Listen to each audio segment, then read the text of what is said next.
Welcome to Smart Remarks, where Santa's on his way, but conservatives are definitely getting coal in their stocking this year.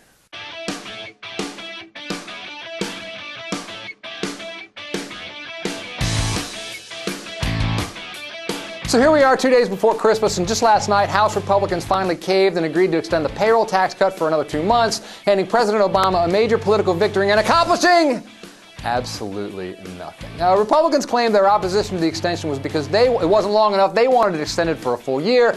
Others said the tax break wasn't big enough. They wanted more. And others said they were concerned that Social Security funding was being undermined because we know how precious Social Security and other entitlement programs are to Republicans, right?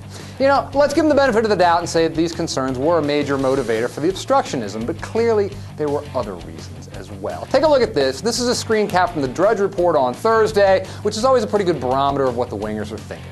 The $40 tax cut. And if you take a look at one of the links up in the upper left-hand corner, White House says sob stories pouring in. Because see, if the payroll tax cut means an extra $40 in your paycheck and losing that's going to be a big deal to you, that's a sob story. Even worse was a piece over at cnsnews.com headlined, "When no pizza night, sob stories roll in at request of Obama White House." And the story talked about how one family said that the $40 allowed them to afford a family pizza night every so often. And if that tax break went away because Republicans failed to renew it, they wouldn't be able to afford this.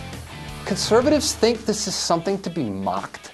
Let's be clear and say that not all Republicans, or maybe most Republicans, don't think this way. But if you go over to CNS News, take a look at that story, and go down and read the comments, you'll find that a lot of people do think this way. Now, we can understand why. The GOP's constituency is people who make $40 a minute. But this idea that working families are to be sneered at is simply unbelievable. And even if conservatives really were motivated by a desire to see the tax cut renewed for the entire year, they were willing to accept no tax cut at all simply in order to prove their point. And if that hurt you as a working American, well, has there ever been a clear indication that a major political party is completely out of touch with average, ordinary Americans? This is a party that never met a tax cut it didn't like, so long as those tax cuts go to the wealthy. But when we talk tax cuts for you, well, we can play games with that. We can use it as a bargaining chip because ordinary Americans and their concerns are to be mocked. Nice. Your radicalized House GOP thought it could play chicken on this one. What they didn't realize and still don't is that they managed to cook their own goose.